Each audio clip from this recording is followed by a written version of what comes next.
The opinions and views expressed by individuals during this broadcast are their own and may not be the opinions of this network, their group, or other organization they may be involved with.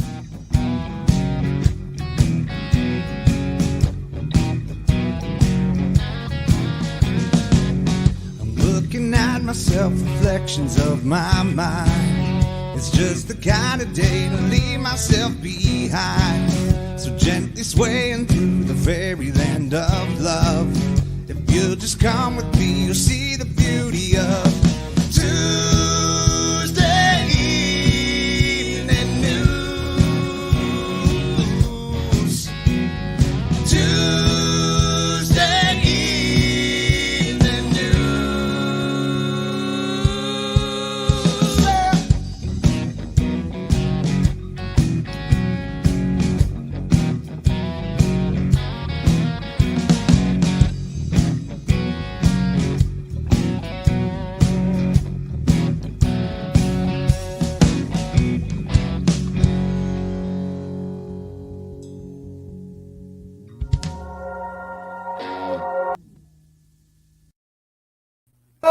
Hello, everyone, and welcome to the Psychedelic Reporters for this Tuesday, February 27th, here on the NOK Network, the video news podcast focused on psychedelic medicine being reported in mainstream media. Shout out to the guys in Dead Ringer from Kirkland Lake, Ontario, for the awesome intro track, originally recorded by the Moody Blues with some customized changes for our show. I am joined by my amazing joint host, Tarra Simpson, along with the one and only Bufo of Various, who has chosen all our stories for us. Hello, Tarra.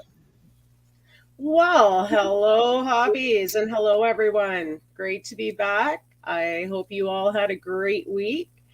I'd like to take a moment to introduce Bufo. He is our Sonoran desert toad, or Colorado mud toad. Did you know he emits DMT from his skin? And park rangers would like to remind everyone, please don't lick that toad. How are you, Hobbies? Oh, I am doing very, very well. I'm a very happy, fun guy today on this Tuesday. A very great beginning of the week so far. Oh, man. I know.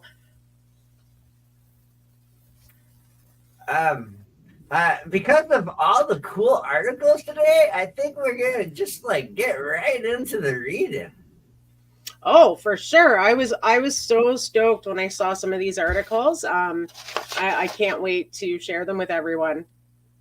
So the first article is from Attitude, and it says, "What a trip, mental health psychedelic revolution." Attitude examines the promise and perils of psychedelic-assisted therapy in the first of a two-part series exploring and explaining how ketamine, MDMA, and psilocybin are used with therapy for mental health care. And this is written by Nicole Keir.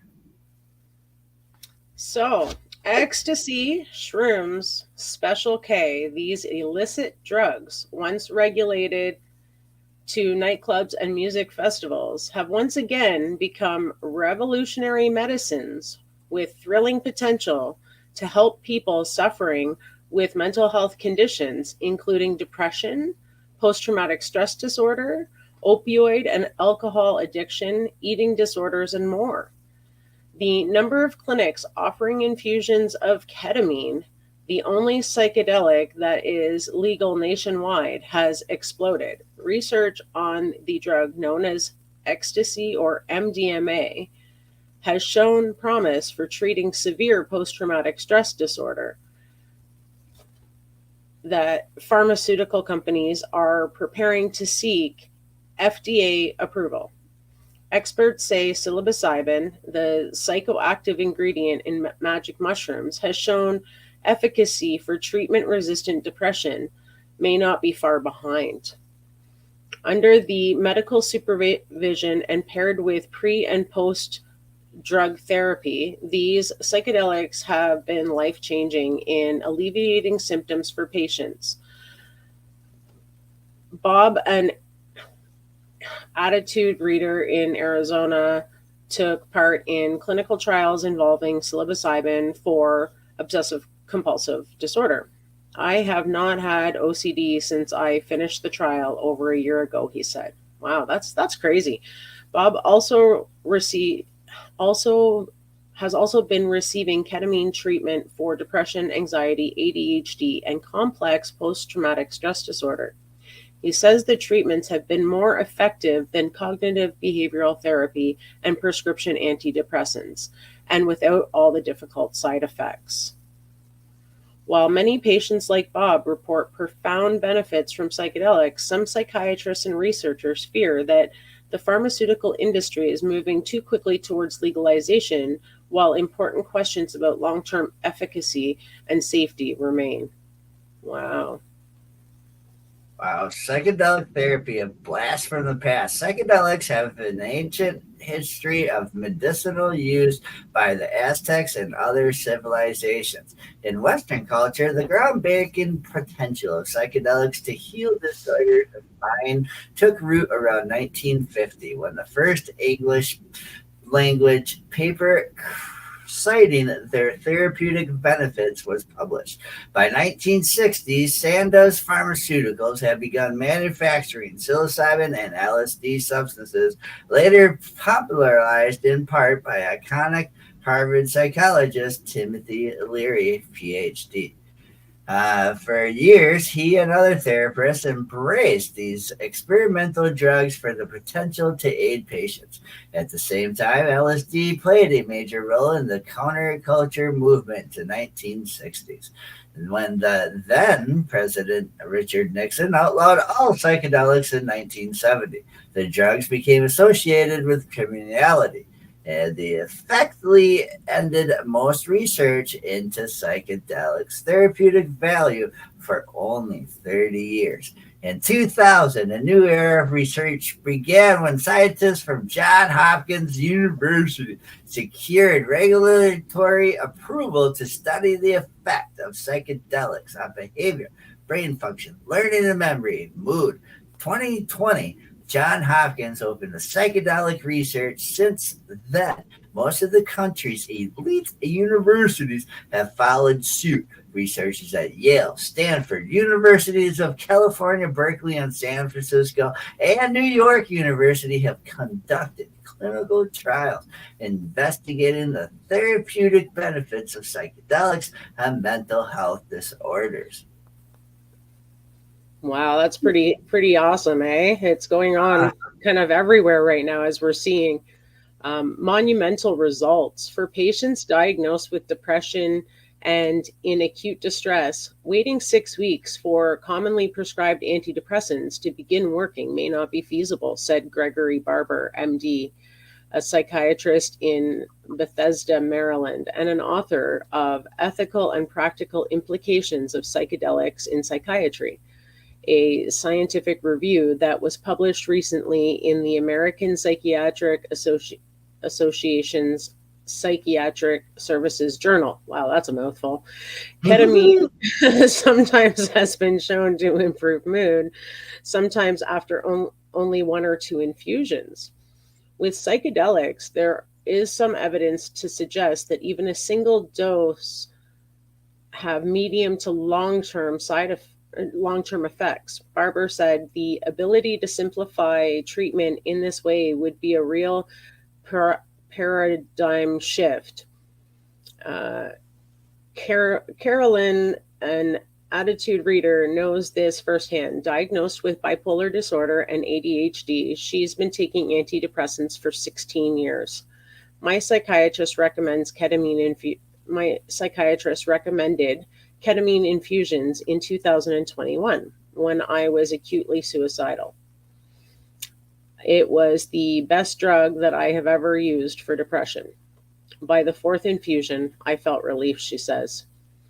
8% of Americans suffer from major depressive disorder. While a majority of individuals seek treatment, about 30% of them find no relief from antidepressants.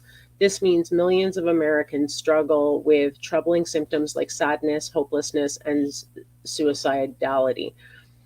Elizabeth Wolfson, PhD, a California psychotherapist who's been practicing for 30 years, said she has integrated ketamine into her therapy with monumental results. It augments and deepens the work that people do with psychotherapy and accelerates the process in a way I see as transformative, she said. Well, that's pretty crazy, eh? Yeah. Oh, man. The psychedelic therapy investigating the risk. Psychedelics power to heal to have been heralded in countless headlines. So it's no surprise that the drugs have recently enjoyed a surge in popularity. According to the National Survey on Drug Use in Health, 7.1 million Americans use hallucinogens in 2020. Proof of a changing public perception is apparent in Oregon and Colorado, where citizens have been voted to legalize psilocybin. The drugs, however, are not without risk, and psychedelic use takes place outside therapeutic settings. The symptoms people are trying to improve may actually worsen. The therapy part of psychedelic assisted therapy is essential to positive outcomes. In clinical trials and at carefully select doses, ecstasy, ketamine, and psilocybin have produced generally mild side effects. When taken at higher doses, these drugs can cause disorientation, paranoia, and panic, which can lead to dangerous behavior, accidents, self-harm, and even suicidality. Other adverse effects include the potential for hallucinogen persisting perception disorder, a rare condition in which patients previously exposed to hallucinogenic drugs continue to experience distorted perceptions of the world around them months or years later, misuse or abuse. The clinical trials have been very exciting results, but those results in carefully controlled research settings with mental health professionals who have 100 hours of training, Barbara says. It does not mean that you will get similar benefits in other settings. Wow. Important questions remain. Experts agree that large-scale research on long-term effects of psychedelics is needed. Many aspects of how drugs work, their long-term outcome, safety concerns, and patient suitability for treatment are still not known. I've seen psychedelics transform people positively very quickly, but I've also seen it be very challenging for people both in the moment and after the experience, Barbara says. Psychedelics are not going to be for everyone, nor solve every problem. Patient suitability. People who have the following conditions or history are not considered good candidates for psychedelic-assisted therapy. Personal or family history of psychosis, unstabilized bipolar disorder, high blood pressure, heart disease, and thyroid disease. That's interesting. I wonder why. Yeah, that's weird, eh? Yeah, psychedelics research, a lot of timeline, 1943, LSD's psychoactive effects are discovered by Swiss chemist Albert Hofmann. Do you want to read every other one? Yeah, sure. All right. So 1950, yeah? 1950, English patient language publication suggests LSD may aid psychotherapy. 1957, the term psychedelic is coined. Life magazine publishes Seeking the Magic Mushrooms. 1960, Harvard psychologist Timothy Leary begins experiments with psilocybin. In 1963, LSD is sold on the street in sugar cubes. Timothy Leary is fired by Harvard.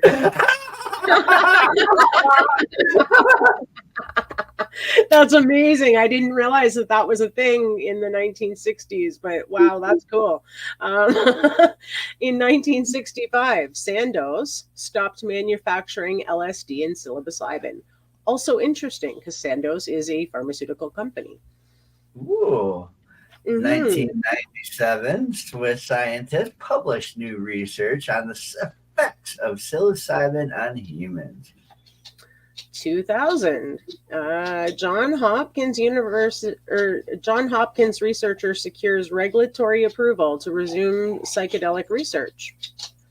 2017, FDA grants breakthrough status to MDMA and psilocybin, putting the drugs on a fast track for approval. And in 2023, findings of phase 3 clinical trials on MDMA for post-traumatic stress are published. Wow. The next psychedelic therapy and mental health next steps, self-test, symptoms of depression in adults. Oh, fuck. That's the next article. Wow, that was a good article. Yeah, absolutely. I can't believe the sugar cube thing just cracks me up. Like, I didn't mean to laugh when Tim lost his job, but right when the sugar cubes were going out, Tim lost his job. Yeah. Well, because he started those experiments 3 years earlier, right? So I'm sure he was just like, hey, here, have some LSD. Here's a sugar cube, right? He's testing it on, I guess, pretty much everyone that wanted to take it. Right. By Well, 1963.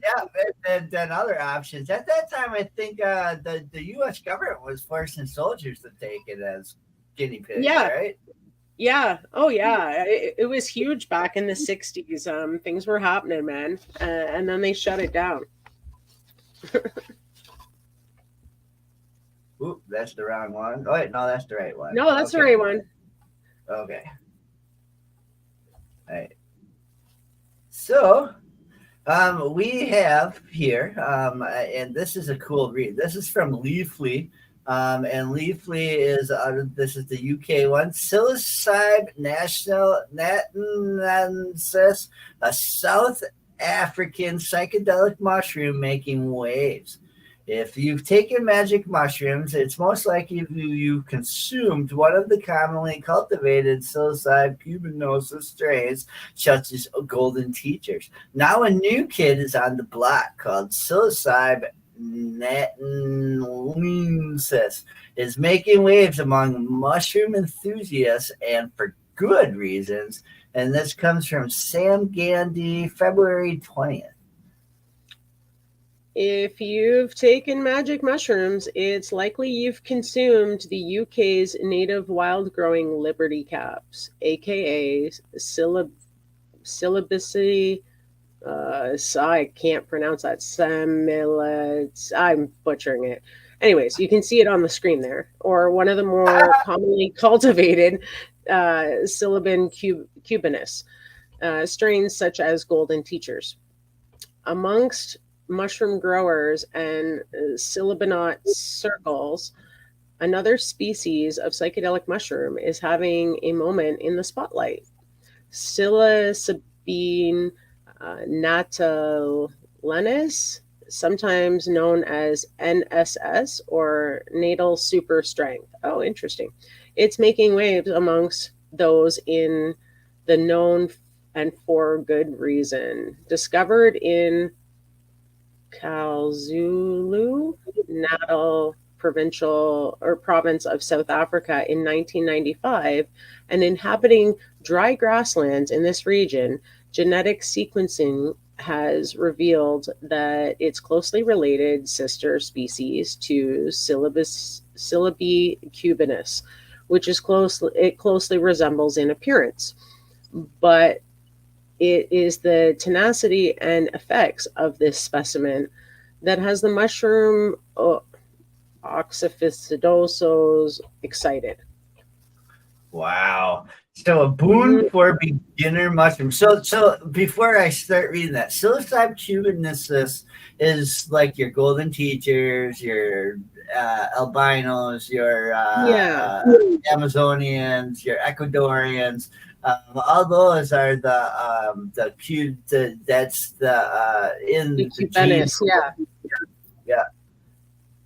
So, like P. cubensis and P. natalensis is an easily grown species that grows quickly, producing bountiful yields of mushroom and can be cultivated in the same way using the same techniques and substrates. Ooh.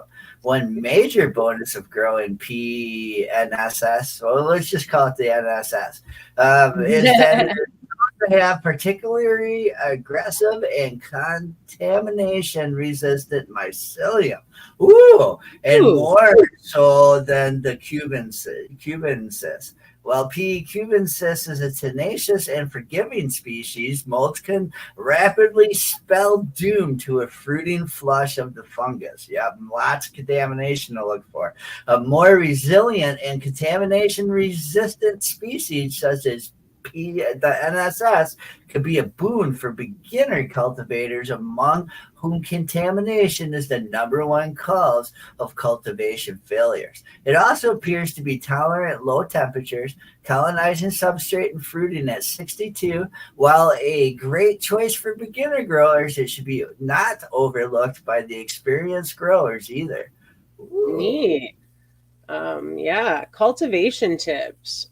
Some growers think that PNSS may benefit from a little more fresh air exchange than the P. cubennis during fruiting.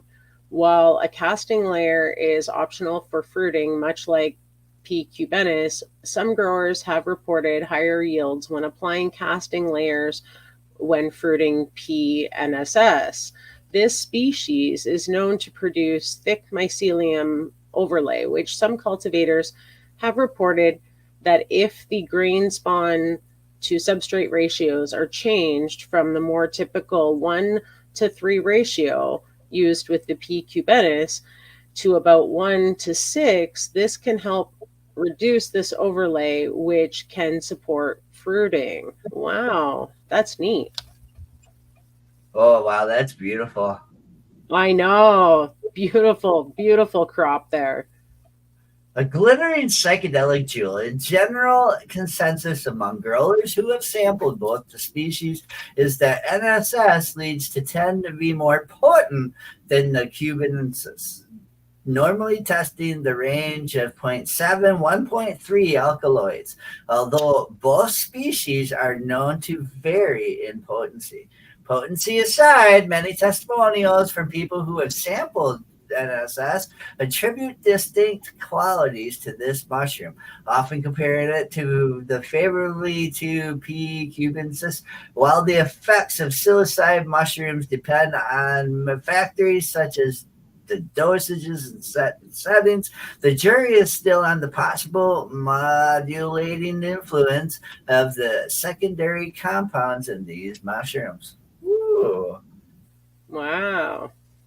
However, silibonauts who have sampled it often describe PNSS as having very to little no body load. I'm not sure what they mean by that. And by smothering on the system that P. cubennis, a much smoother coming up period is often reported, along with a cleaner and harder headspace. People are commonly reported a more positive, upbeat, and euphoric headspace and a friendlier experience when comparing it to the P. cubennis. Some people also prefer using PNSS for microdosing over P. cubennis. These testimonials highlight some of the sentiments silibonauts have expressed, having sampled both PNSS and when comparing them to P. cubennis. I can only compare them to APPE, is a cubennis, and I prefer those. I'm not sure what APE is. I guess you could say they're about equal in strength, but they give me a whole different level of trip. If the cubes are 3D NSS are 40. Oh wow, that's pretty intense. 40. The NSS is my favorite mushroom to trip with. In my experience, the onset is more gentle than the cubes, less anxiety. The visual are unbelievably colorful and clear compared to the cubes. Oh, wow. Cubes have an edge with a dark side that makes me weary, but gnats are kinder to me. I did get paranoid one time on a higher dose, but it was much more manageable than with cubes. Interesting. And NSS is as easy to grow as a cube, but stronger and seems to be happier experience for most. I tend to be happier on gnats. They seem less edgy to me than cubes. Will never eat another regular cube again after eating these. LOL. Love to grow them as well. After gnats, I rarely touch a cube again, save for microdosing. Wow, that's pretty interesting. So they seem to be more intense, but like on a friendlier side of things. So anti-inflammatory potential. Aside from its psychoactive alkaloids, PNSS has been chemically profiled and found to contain antioxidants and anti-inflammatory compounds. Some anecdotal accounts suggest that the anti-inflammatory qualities of PNSS may warrant further attention. Anecdotally, I will agree that the anti-inflammatory properties of gnats are amazing. Much more research needed. What does the future hold for this species? A thread on the Shroomery has documented people's experiences cultivating and sampling the species. Some cultivators mused. I wouldn't be surprised if gnats become the most common cultivated species within the next 5 to 10 years.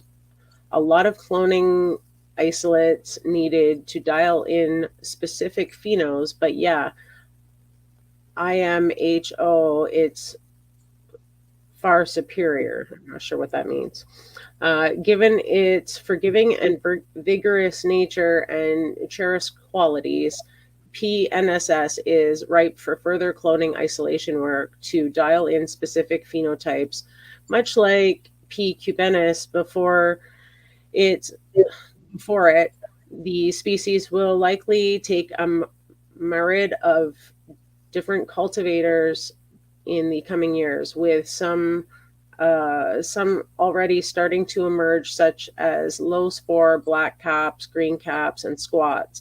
Experimentation is also underway in attempts to produce P. cubenus and PNSS hybrids, with cultivators such as Yellow Umbo and Bifrost being produced. I'm not sure what those are. That's weird. Ooh, that's a nice plate of mushies. The ever-shifting world of psilocybin mushroom cultivation, PNS may be the most important psilocybin mushroom to arrive on the scene since the cube, sharing some of the same qualities with the species that made it so ideal for domestication and home cultivation, while also possessing some standalone qualities of its own. The ease of growing the pea gnat's doing with its tenacity, rapid growth, bountiful yields, resistant to contamination, tolerance to low temperatures, and revered experiential qualities make this a species worthy of much more attention, particularly for the beginner grower. Ooh. Wow. That's pretty neat. I didn't realize there were different strains, but it's very cool that those were found in South Africa, because I've been to South Africa and I didn't know mushrooms grew there, but very cool. All right. The next article, I believe, is this It's the hallucinogenic fish one, I believe. Oh, is it? Yeah, you're right. We did skip one. Okay. Well, let's read that one for the last one while we're doing it then. Okay. Or before the commercial break here. Yeah.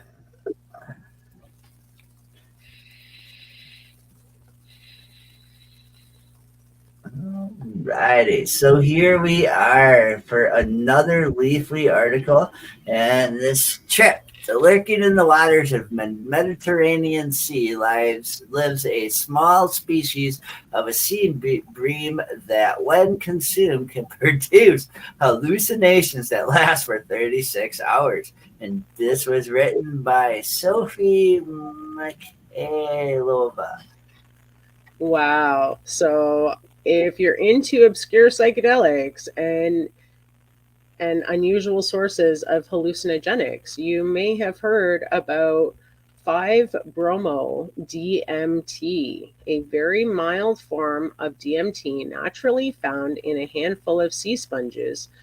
This, however, isn't the only marine psychedelic in the sea. Some fish are believed to produce hallucinogenic effects when consumed in an effect known as,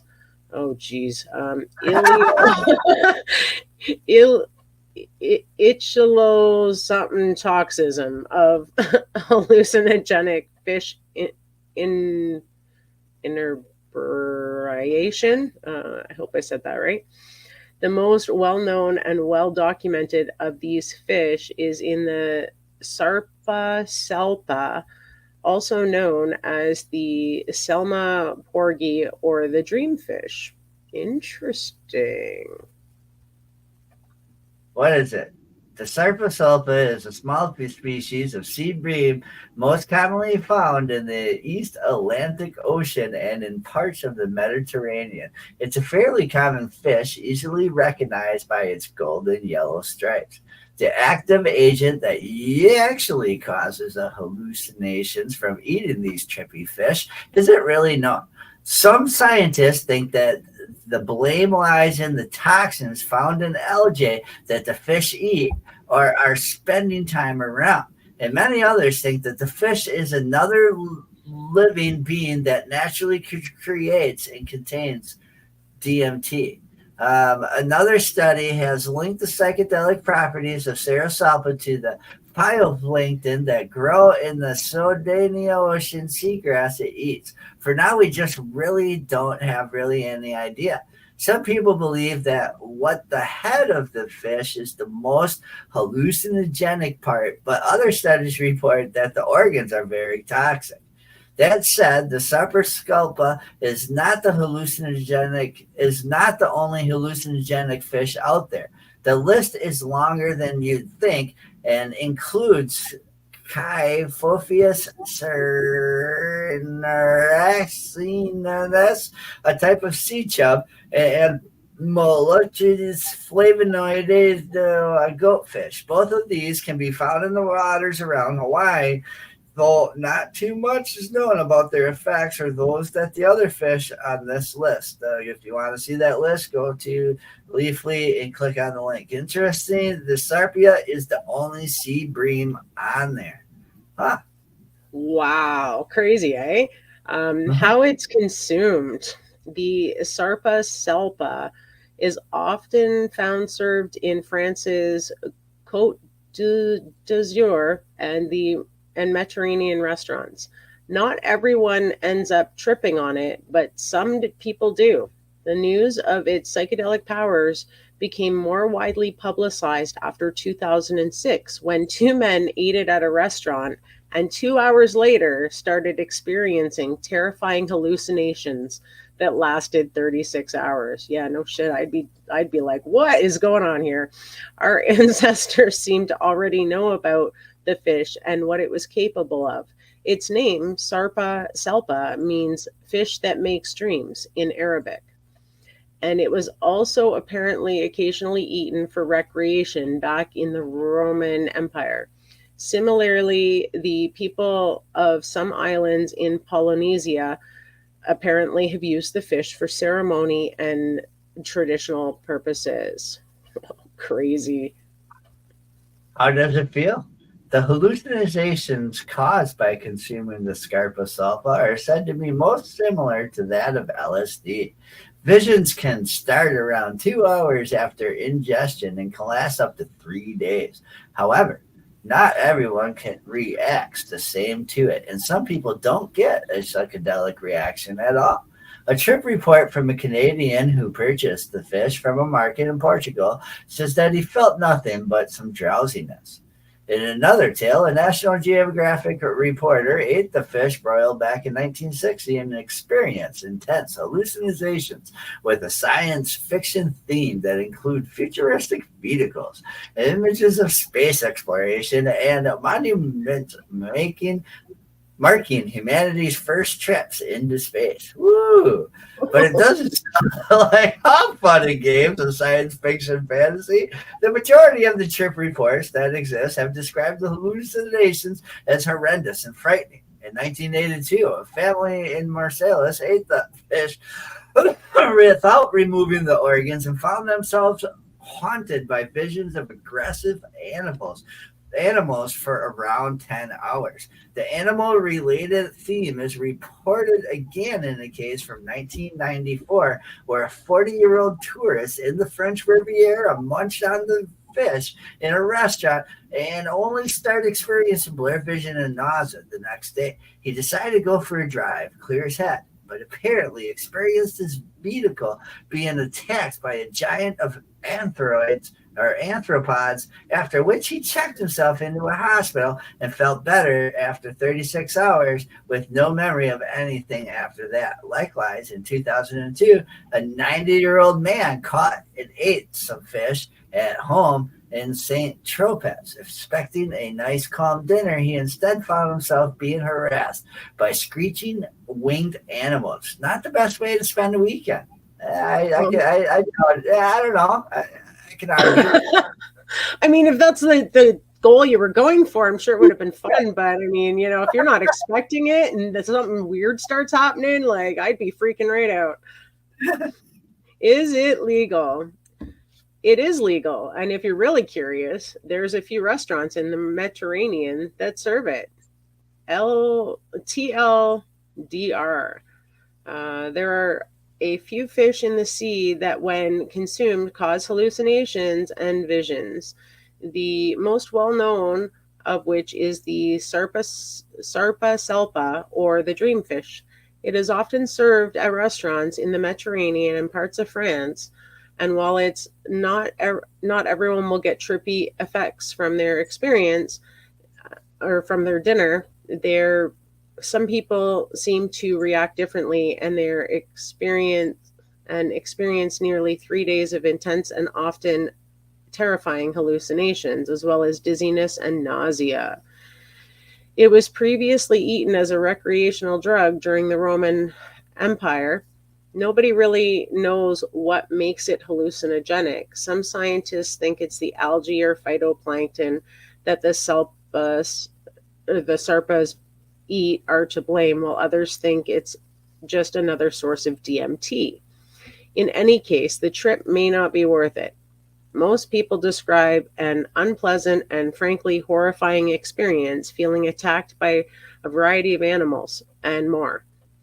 Still, if you're curious, head over to the French Riviera and go fishing. The sarpa can be found there, swimming in the waters, ready for you to have a taste. Some people believe the head is where all the toxins are, while others think the trippy toxins can be found in the fish's organs. In any case, come right home afterwards and get cozy. It seems to be unlikely you'll feel anything, but in case you do, you would just want to be prepared. I wonder if it's because some of these people don't know it's a trippy fish, and then they eat it, and then they have a bad experience, where some people know it can make them trip, so maybe it just doesn't affect them the same, or maybe it's in the way it's they're not eating as much. Yeah, they're not eating as much as the DMT, because I mean, if you're eating a fish meal and it's tiny and you're eating a bunch of them, I mean, you just basically ate a bunch of mushrooms, really. Right. And maybe size of the fish could be a thing, who knows? It could be maybe sometimes they produce more and sometimes they produce less, just like the frog, right? It needs to be under certain conditions to produce the DMT. So maybe with the fish, maybe it's in a variety of things, whether preparation, whether the organs were included, maybe was it boiled, was it fried? I don't know. Maybe something there makes a difference, but it's interesting. I love the pick. It was great learning about another psychedelic. I mean, we'll have to read more about that DMT sponge they talked about too. Absolutely. Kim would be all over this. She's a big DMT advocate. So now she knows she's going to have to go fishing. Go fishing in France. Right. Wow. Yeah. Hilarious. Well, it's medication time. Yeah, so it's time to pay some bills. So stay tuned for a word from our sponsors, and we'll return with more articles that UFO has chosen, making mainstream media news. I'm back in a few minutes here on the Psychedelic Reporters on NOK Network.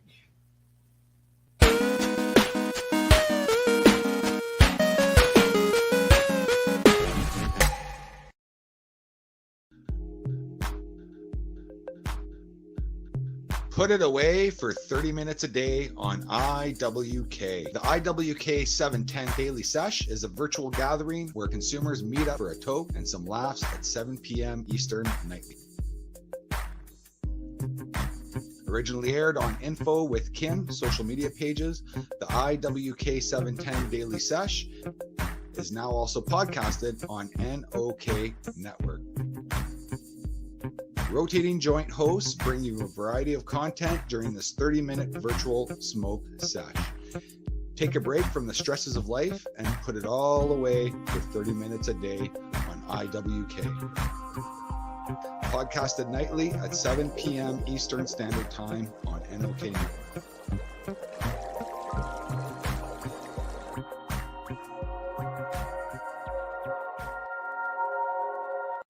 Are you a Northern Ontario resident searching for credible information on cannabis as a medicine? No Sir is here to help. Established in 2013, Northern Ontario Cannabis Education and Resources is here for you. No Sir Director Kim Cooper brings you 45 plus years experience utilizing cannabis as a medicine and is spreading the education across the North. Activism, resources, referrals, and more at No Sir. Don't be a jackass. Say no sir to cannabis propaganda with No Sir.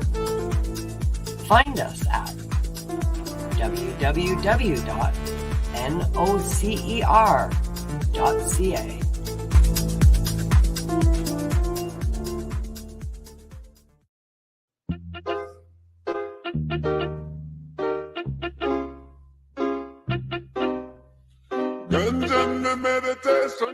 NOK Network presents Ganja News Update.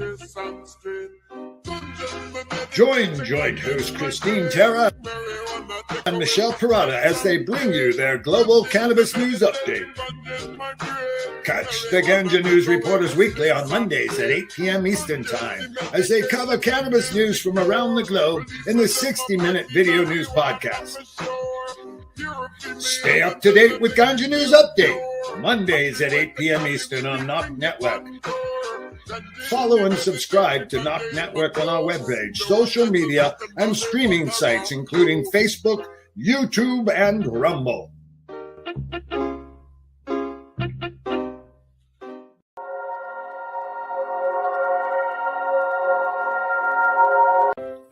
Join us for NOK Network monthly specials, 12 months a year. Movie nights. Spotlight on entertainment. And live on location event coverage. Stay up to date about upcoming programming by subscribing to NOK Network on Facebook, Twitter, LinkedIn, and Rumble. Check out our webpage at www.noknetwork.com.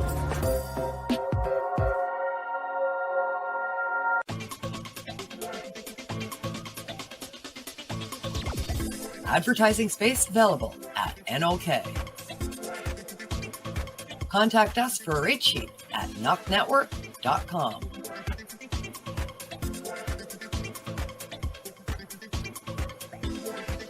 Send us a message on our social media platforms or email us at info@noknetwork.com.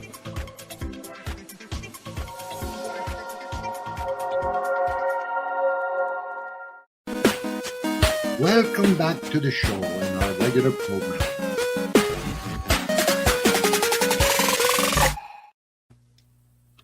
And we're back from our medication session live here on NOK Network, Psychedelic Reporters.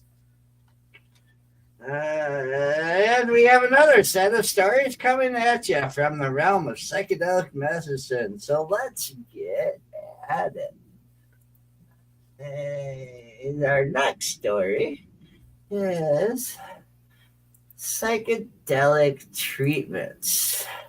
Transforming mental health and neurodegenerative disease research. Oh, let's pull that up. I forgot to pull it up. All right. So this is written by Charles River Laboratories Neurals, sponsored by and reviewed by Aldria Salazar. Overlooked for decades, the study of psychedelic treatments and development of second-generation drugs has increased in recent years. Ooh. Interesting. That's a cool, trippy mushroom picture. I really like that.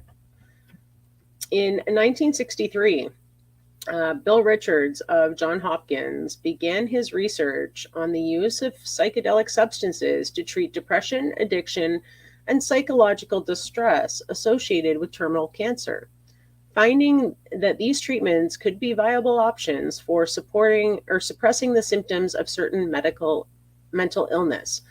Psychedelics were notorious for their part in the counterculture movement in the 1960s, and the uncontrolled use of the drugs such as LSD and psilocybin mushrooms.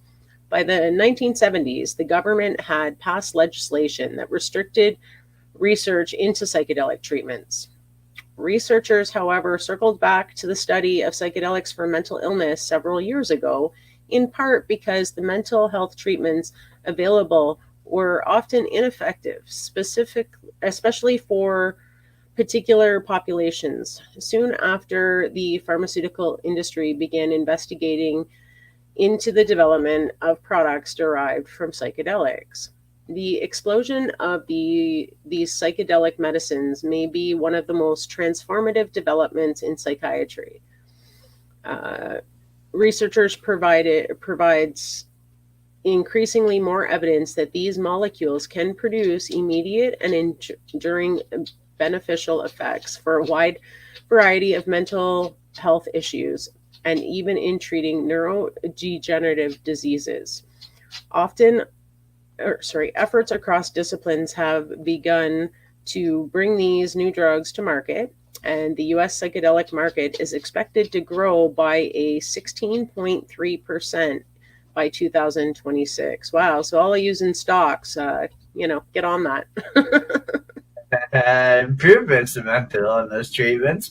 There is robust evidence that psychedelic treatments will be most effective for major depression disorder, manic depressive disorder, post-traumatic stress disorder, bipolar disorder, and generalized anxiety disorders. However, they may also be of great benefit to those with addictions, from alcoholism to binge eating.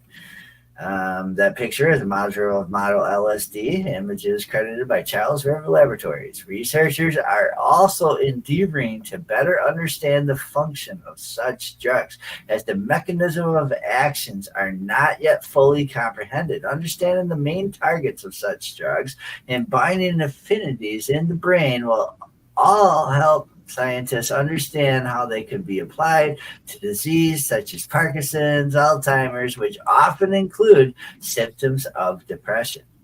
Wow. So, current therapies. Some of the treatment options available at present for these disorders include SSRI, selective serotonin reuptake inhibitors, and tricyclic antidepressants for depressive disorders, and antipsychotics for bipolar disorders. Psychotherapy is encouraged to complement prescribed medication. However, it is common that people self-manage symptoms with strategies and actually exacerbate symptoms through the use of drugs and alcohol. These treatments can be effective, but many people do not benefit from these therapies, or benefits may be short-lived. Treatment-resistant depression refers to patients who do not see benefit from the therapies currently available. These are also long-term and short-term side effects to such drugs, which may outweigh the benefits of taking them. It usually takes 6 to 8 weeks for patients to start feeling the positive effects from antidepressants, but it is also common for the patient to experience negative side effects in this time, such as weight gain, tiredness, trouble sleeping, decreased sex drive, dry mouth, and so on. These medications can also bring about feelings of being numb, where normal life seems less stressful or upsetting, but also feels flat or unexciting. Patients may feel the need to take other medications to balance these side effects of the primary medication, causing complications and extra side effects which affect their daily lives. And that seems to be a very common theme. I've heard that from many patients before. Wow. Increasing interest in psychedelics. This is a model of psilocybin, and it's, again, Charles River Laboratories gets credit. In 1990s, development efforts accelerated when new generations of scientists began to re-examine potential use in existing substances while utilizing contemporary methods and procedures. The recognition of new psychedelic treatment for depression caused Bravo prompted researchers to publicize their work into similar therapies. Ketamine, a drug of abuse that has historically been used as an anesthetic, has been shown to be valuable in treating depression. LSD and MDMA have also been studied for the therapeutic potential for many years. Researchers have known for a long time that psychedelics have potential in the treatment of mental illnesses, but the process of evidencing this has been slow. One drug in particular, psilocybin, has been incredibly popular in clinical trials.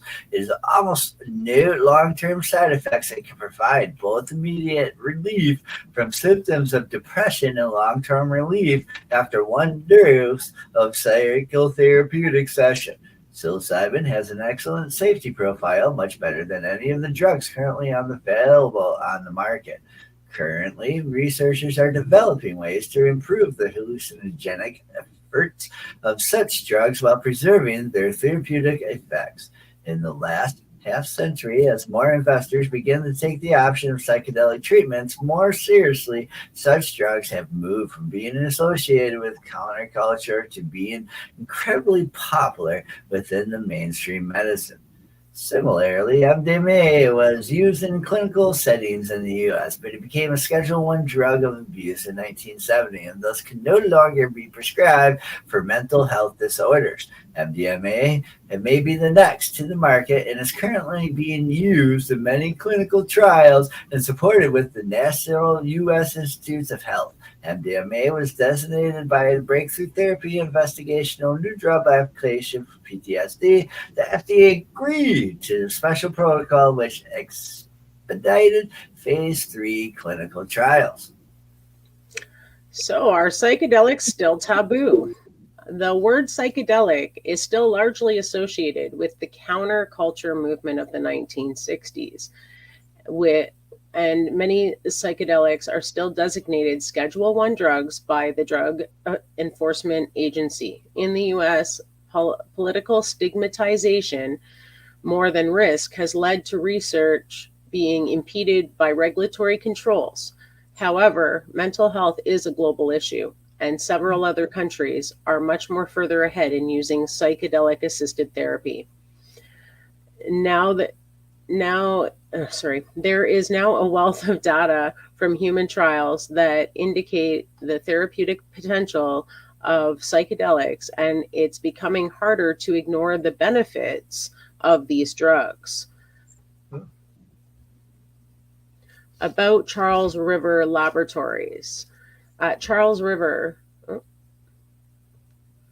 At Charles River, we are passionate about our role in improving the quality of people's lives. Our mission, our excellent science, and our strong sense of purpose guides us in all that we do.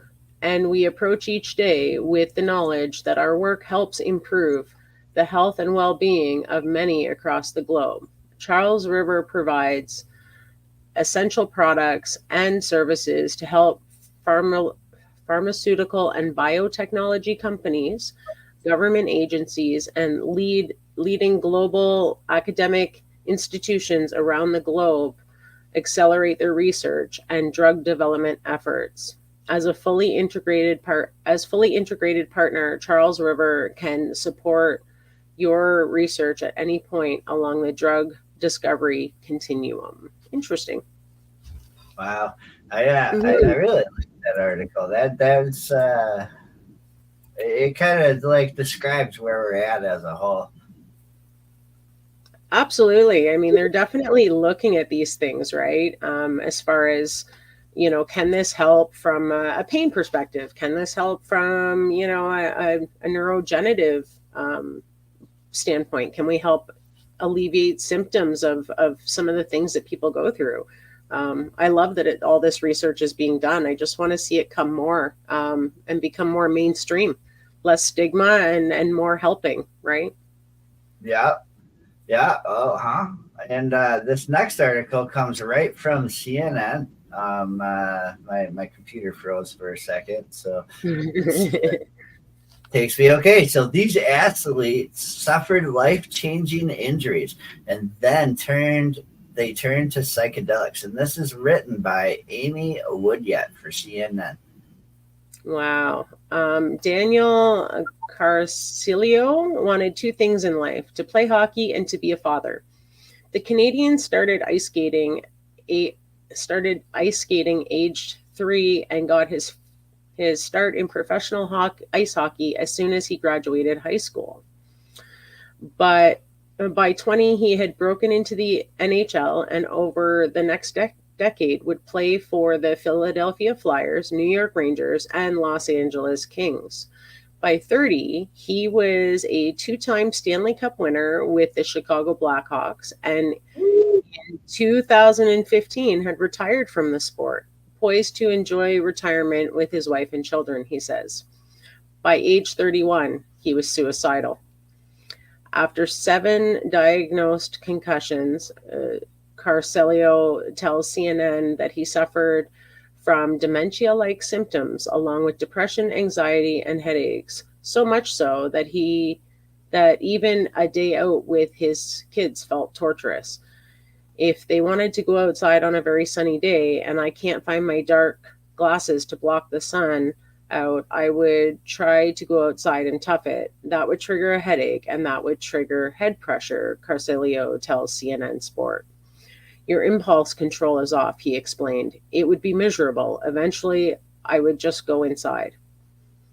Carcelio says he also suffered from insomnia and disrupted sleep, and he would go to bed at 4 or 5 in the morning, trying to sleep as much as he could during the day so he wasn't around anybody or in the sun. It's a very lonely place to be, he says. He spent over $500,000 on prescription medications and treatments at stroke rehabilitation centers, brain centers, and concussion centers, as well as holistic therapies, and worried that he was a burden in people's lives. Then, in a last-ditch effort to try and alleviate his symptoms, he says he took a dose of psilocybin, psilocybin, the main psychoactive ingredient in magic mushrooms, in Denver, which became the first U.S. city to decriminalize hallucinogenic mushrooms. And I woke up the next day and I described it as feeling the way I should, said Carcelio. I felt for the first time in a very long time like I had zest for life, and all I wanted to do was get on FaceTime and call my wife and my kids and get back home. Wow, sporting potential. Cecilio isn't the only athlete, former or current, openly talking about using psychedelics to treat various conditions. Psychedelics is described by Harvard Health as a loosely grouped class of drugs that are able to induce altered thoughts and sensory perceptions, including acid, mushrooms, ecstasy, ayahuasca, DMT, and ketamine have a checkered legal history. In 2022, residents in Colorado joined Oregon in voting to legalize psilocybin. Some clinical trials have shown that 1 or 2 doses of psilocybin given in a therapeutic setting can make dramatic and long-lasting changes in people suffering from treatment-resistant major depressive disorder. Though scientists are still exploring the how and why behind the connection between psychedelics and improved mental health. Last year, Australia became the first country in the world to legalize clinical prescribing of MDMA, more commonly known as ecstasy, and psilocybin for the certain mental health disorders. But experts will also warn that taking psilocybin and other hallucinogenic drugs comes with potential health risks, such as psychosis or longer long-term health issues in some, as well as physical effects such as raised blood pressure and heart rate abnormalities.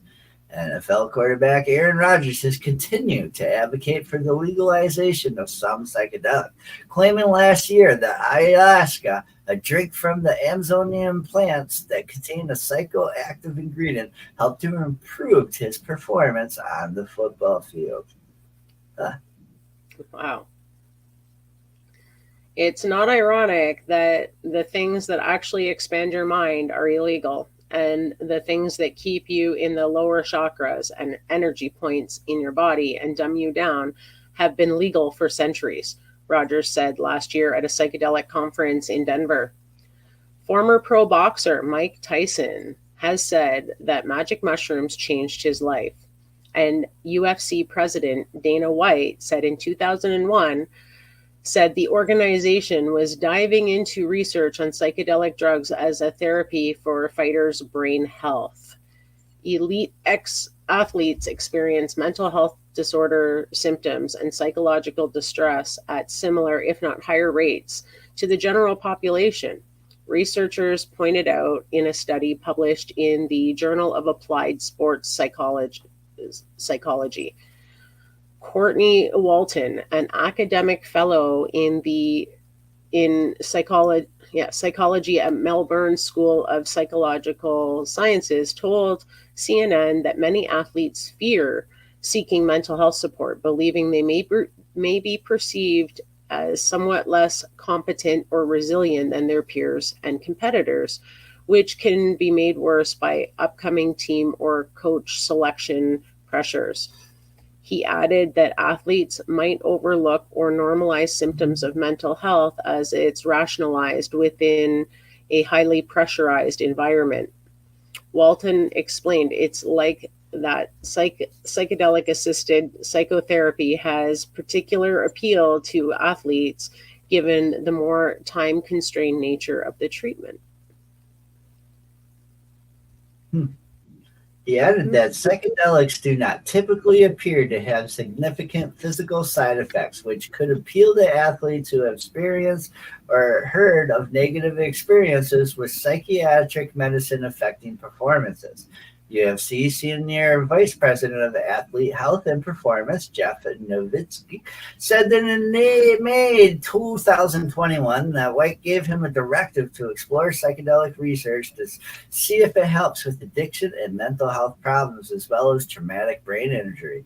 Nowitzki told CNN that the UFC is interested in any therapies that have potential to improve brain health, and that the organization has had discussions with experts from the institutions like Johns Hopkins and the University of Miami about the potential application of psychedelics. Though nothing has progressed past preliminary conversation at this stage. All the scientists that we've talked to said, here's a potential real benefit here to treat brain injuries and brain health, says Novitsky. Adding there is still negative stigma associated with some drugs, citing censorship or citing cannabis. Ooh. 3 years ago, the UFC changed its anti-doping policy so that positive tests over the threshold and decision limit for carboxy THC, the psychoactive ingredient in cannabis, will no longer be considered a violation of the UFC anti-doping policy, unless additional evidence exists that the athlete used it intentionally for performance-enhancing purposes, according to a news release posted on their site in 2001. Research in the field says that psychedelics are shown to work while treating some mental health conditions. The case is compelling when you look at this as a psychological treatment where it might be treating depression or more or less other psychiatric disorders, with a couple of exceptions. Robin Carhart Harris, Ralph Metzner, distinguished professor of neurology and psychiatry at University of California, San Francisco, told CNN Sport. However, when it comes to treating brain injuries with psychedelics, the truth of the matter is there is not a lot known. Carhart Harris, former head of the Center for Psychedelic Research at Imperial College London, added, "There's an increased amount of evidence that suggests that psychedelics promote aspects of brain growth," he says, adding that we need that smoking gun, a clear demonstration that this in an injured brain where we see regeneration afterwards. And at the moment, we're close, but no cigar, he says. Carhart Harris warned that psychedelics are potent and have the power to make people psychologically agitated when they are already psychologically vulnerable. People think they can just turn on and tune in and cure themselves. And it's not that simple, he added, explaining that the psychedelics aren't paired with psychological support or psychotherapy. They can be harmful. James Rucker, a consultant psychiatrist and senior clinical lecturer at King's College London, said that the evidence has showed that psilocybin can be used to manage treatment-resistant depression, but warns that psychedelics are very hyped, with people having huge expectations as to their impacts. With great expectations comes great capacity for disappointment, Rucker said, adding that while this can be dealt with positively in a managed medical setting, if you're on your own, if you're in crappy situation, that can make things worse. Oh, I love those mushrooms. I know. What a beautiful, beautiful picture.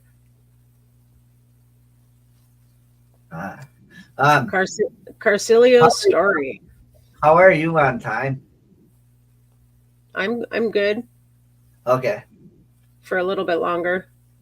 I'm just looking at the time. You're right. I'm getting low, but we'll finish this article. Okay. So Carcilio's story. Following the head injuries sustained during his hockey career, the now 39-year-old Carcilio began struggling with depression and anxiety and was self-medicating with alcohol, painkillers, muscle relaxers, and sleep aids. Suffering with slurred speech, weight loss, and memory issues, he became very disinterested in life after the birth of his first child. I didn't care, which was very weird that I felt that disconnected because I've always wanted to be a dad, and it was kind of scary, he said. Carcilio was one of the several hundred hockey players who accused the NHL of failing to prevent hockey-related head trauma and hiding the dangers. The lawsuit was settled in 2018, with the league not accepting liability for the claims. In 2019, the now father of three, Carcilio found himself in a very, very dark place. I didn't think I had a way out. He began reading medical papers that he found a psilocybin study from the Imperial College of London, where researchers found the psychedelic compound may effectively reset the activity of key brain circuits known to play a role in depression. Wow, is that ever interesting? That's when Carcillo traveled to a decriminalized city and partook in a really large, close ceremony, taking the psilocybin recreationally and not part of a clinical study. Later, he found Wasena Health, a biotechnology company which focuses on developing psychedelic medicine for mental health, the most recent being a CBD and psilocybin-based drug. The company met with the U.S. Drug Administration in March 2022 and has been working through the early development process and recently sold the program to NASDAQ listed Lucy Scientific Discovery. He is no longer involved in the company. He told CNN that he regularly microdoses psilocybin, as well as partaking in larger doses from time to time. I continue to monitor my health with regular brain scans and blood work and adjust my dosing schedule of medicinal mushrooms accordingly, he added. Carcillo is clear that his current well-being isn't solely due to psilocybin, saying he exercises regularly, is careful to manage his sleep as well as sugar and alcohol intake, and make sure to get about it in the sunshine. Whoa. Ceremony, mushrooms, LSD, ayahuasca, and the toad, dude. Oh, take us away with this. Yes. So former U.S. rugby player Anna Simmons said she was diagnosed with TBI, which is traumatic brain injury, about 10 years ago, and has had to take several different hormones that affect her body, notably her pituitary gland is not making as a result of the head injury. Now retired from rugby, Simmons tells CNN Sport she started to feel the effects of her injuries to her body and head from years of participating in contact sports like rugby, soccer, and mixed martial arts, as well as being involved in 2 car crashes. I was physically not feeling well. In addition to my pituitary issues, I have autoimmune issues with my thyroid, she explains, adding that she also experiences headaches, memory issues, depression, and anxiety. She began taking psychedelics to help with this, taking part in macrodose level journeys or ceremonies with mushrooms, LSD, ayahuasca, and toad, which is DMT for all of you out there.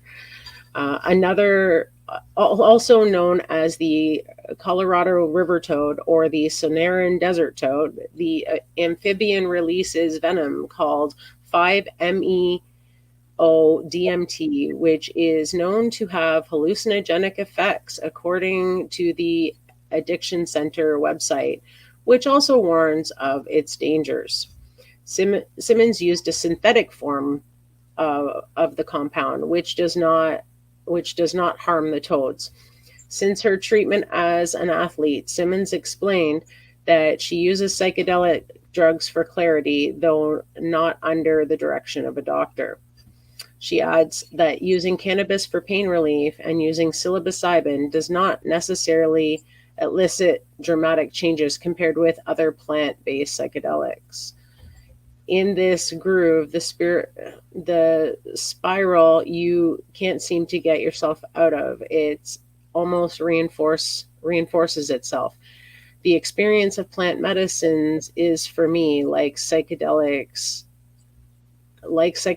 it lifts you out of that groove. I would agree with that. So caution is urged. Guidance from the U.S. National Institutes of Health states that the effects of psychedelic and dissociation drugs may be difficult to predict and depend on many factors. Short-term side effects from the drugs include headache, abdominal pain, nausea, vomiting, high blood pressure, rapid heartbeat, trembling, and diarrhea. The NIH notes that though it adds and reported causes of side effects likely represent only a very small number of users. Rucker tells CNN, I feel the need to draw a clear line between what we do in our clinical trials, which is safe and contained, and recreational use, which can be therapeutic. but can be dangerous. And its definition, experimental. Rucker said that it's important to not overhype the effects of substances like psilocybin for mental health conditions and other treatments, including antidepressants, lithium, cognitive behavior therapy, meditation, and electroconvulsive therapy can have similar effects. They're special, they're unique, but they're not that special, says Rucker. They're just drugs, and we do need to work out where they sit and not to go gung-ho with them. Education needed. Rucker says that more education is needed around psychedelics, as regardless of a county's law, people will continue to take these substances. We need to make sure that people are doing their homework and not treating this as a recreational drug like any other, but actually treating it with the respect that it deserves, he tells CNN. Carhart Harris explains all aspects of mental illness can fall on anyone, whether it be a sportsman or a sports person or not. He added that psychedelics could be harnessed to enhance sporting performance through enhancing discipline or helping people to process pressure or failure. When you have the sort of positive psychology side where you could use, for example, low doses of psychedelics to enhance some of the training, says getting more into one's body, more easily entering flow states, intense focus, not being too heady and cerebral. I think there's real potential for psychedelics in a sort of skillful way. Simmons adds, medicines don't just have to be a treatment for when you're sick, ill, or broken. They can be something that you can take to keep you well or enhance your wellness or well-being or spirituality, which is true. Not all people have to take them for medicine, I suppose. They could be a preventative thing. Right. Yeah. Very cool article. Definitely a long one, but there's so many athletes. Like, I'm so shocked by that. Right.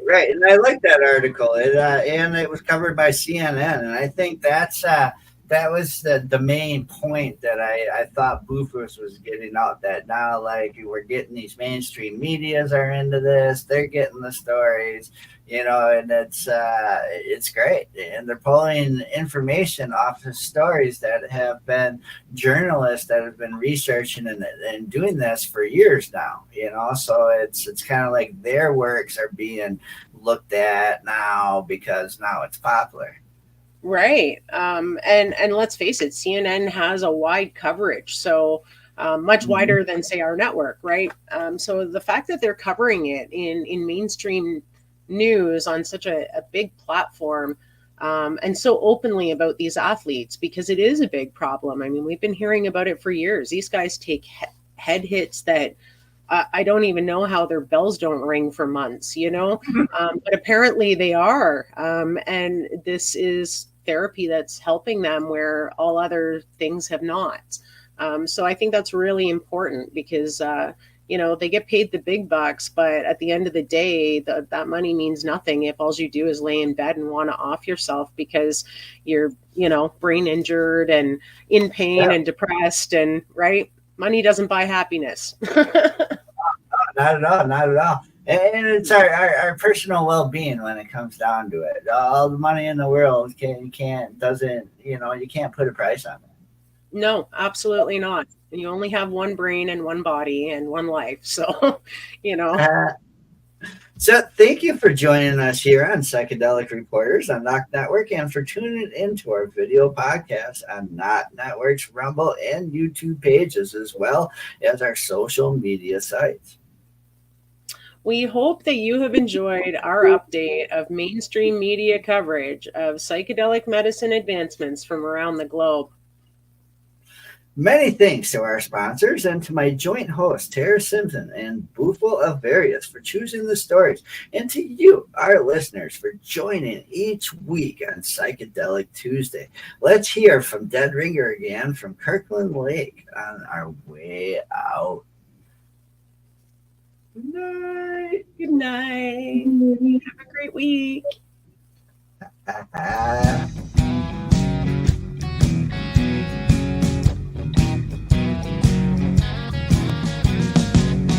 Looking at myself, reflections of my mind. It's just the kind of day to leave myself behind. So gently swaying through the fairyland of love. If you'll just come with me, you'll see the beauty